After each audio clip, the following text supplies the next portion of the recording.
Hi friends, तो मैं सत्यजीत कुमार आपका अपना यूट्यूब चैनल एडुजोन में आपका स्वागत है।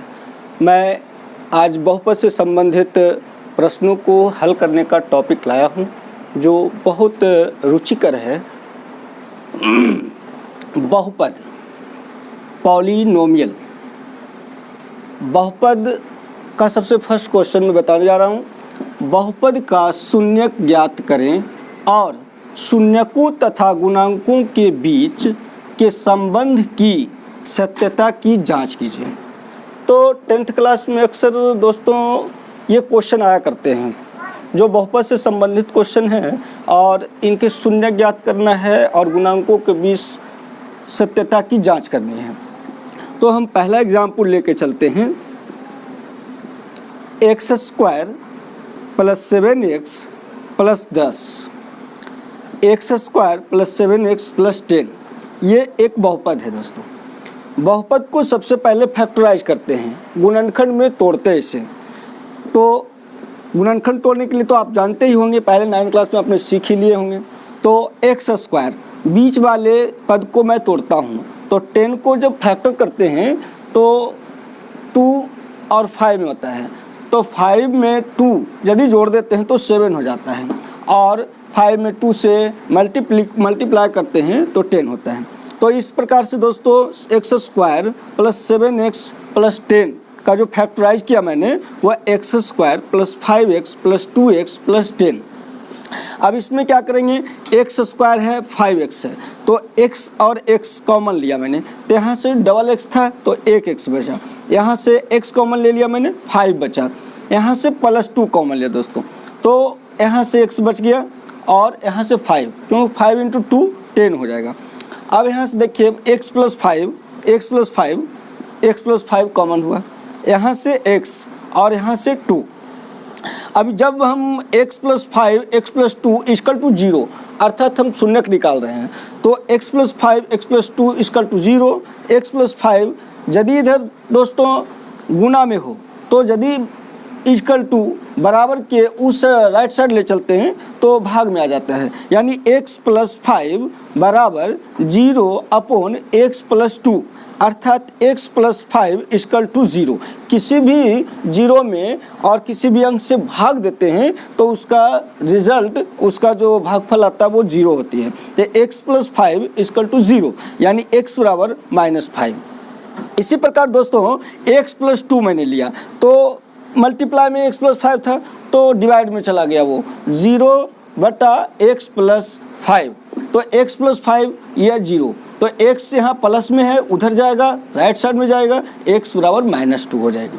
तो इस प्रकार से x² + 7x + 10 का जो शून्यक ज्ञात हुआ, शून्यक बराबर -5 और -2 हुआ।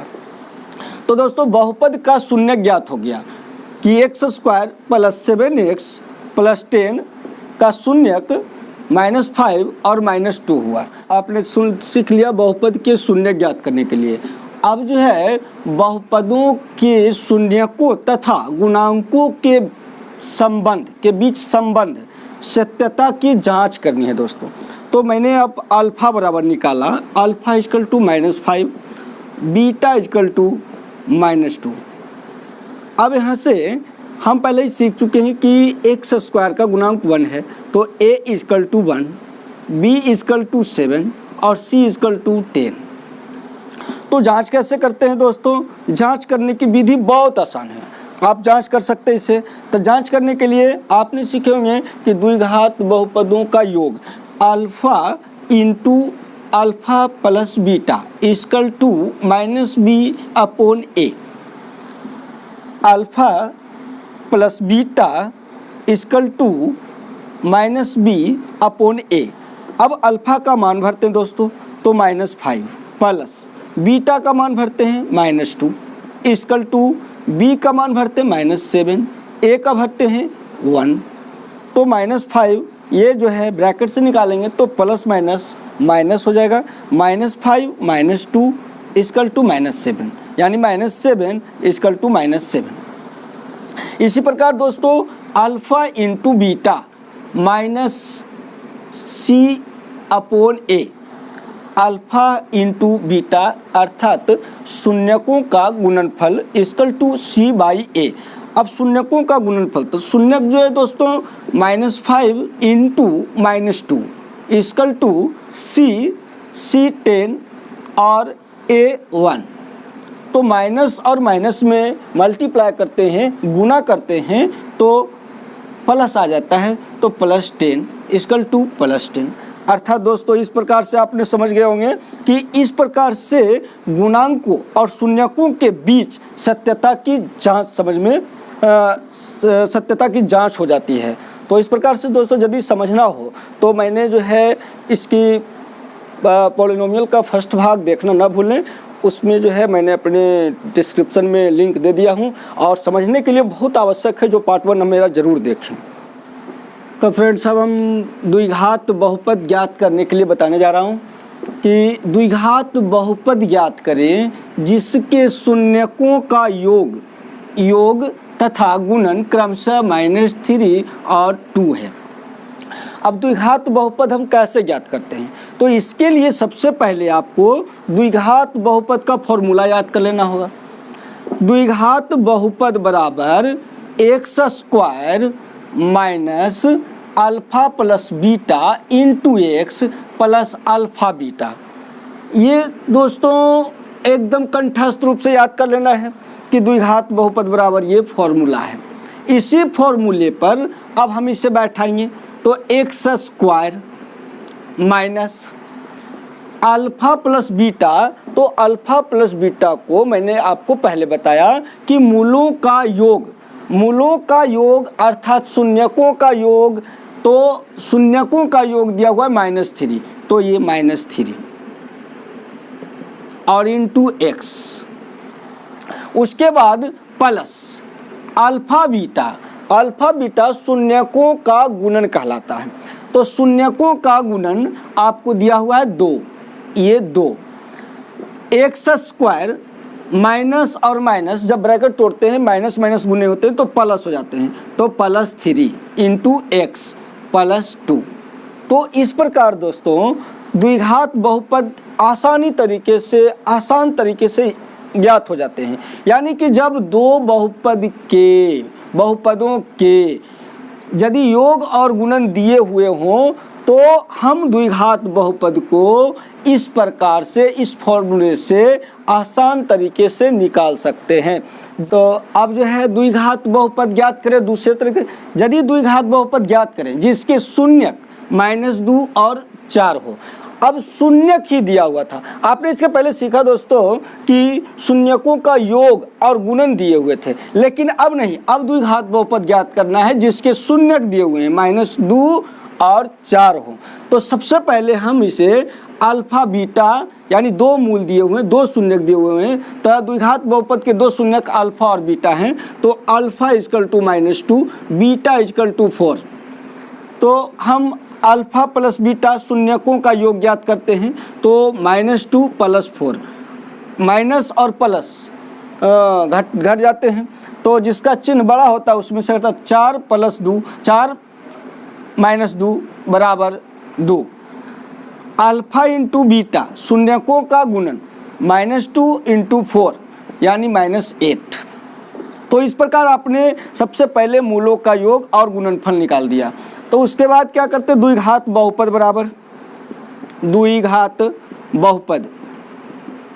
बराबर x² तो x² minus into alpha plus beta equal to 2, तो 2 into x plus alpha beta मूलों का गुणन अल्फा बीटा -8 x² -2x -8। इस प्रकार से दोस्तों यदि द्विघात बहुपद के शून्यक दिए हुए हों तो सबसे पहले हम अल्फा बीटा निकाल लेते हैं, अल्फा इंटू बीटा निकालते हैं, उसके बाद इसे फॉर्मूले पर रख देते हैं। एकदम आसान तरीके से द्विघात बहुपद ज्ञात हो जाता है। तो फ्रेंड्स अब द्विघात बहुपद का योग और गुणन ज्ञात करें। अब मैं आपको बताने जा रहा हूँ कि द्विघात बहुपद का योग और गुणन कैसे, जबकि आपको द्विघात बहुपद दिए हुए हों, द्विघात बहुपद दिए हुए हों और योग और गुणन ज्ञात करना है। तो देखते हैं पहला example, x square minus 3x plus 2। अब दोस्तों एक्स स्क्वायर तो आपको जनरल टर्म में बताए थे, व्यापक रूप इसका होता है a x square plus b x plus c. द्विघात बहुपद का व्यापक रूप, व्यापक जनरल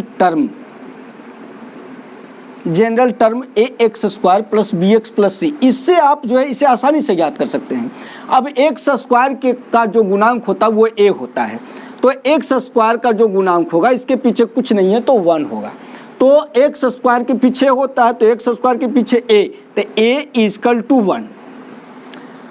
अब x के पीछे b होता है तो x का जो गुणांक है वो -3 है, तो b इक्वल टू -3। और c जो होता है दोस्तों कांस्टेंट राशि होते हैं, वो अचर राशि कहलाते हैं, तो कांस्टेंट राशि में 2, c इक्वल टू 2।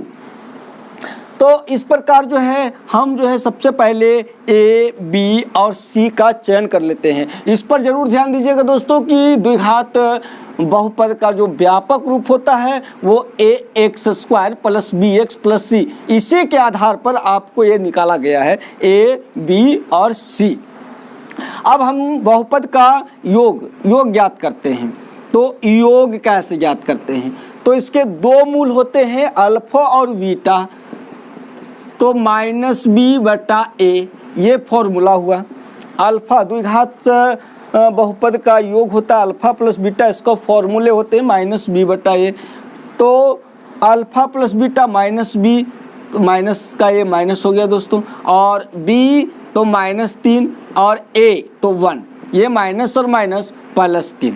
तो आपने देख लिया कि मूलों का योग यानी व्यंजकों का योग, शून्यकों का योग क्या alpha plus beta equal to 3 हो गया। अब निकालना है गुणन, तो अल्फा इंटू बीटा तो होता है सूत्र c/a, यानी द्विघात बहुपद के शून्यकों का गुणन c/a होता है।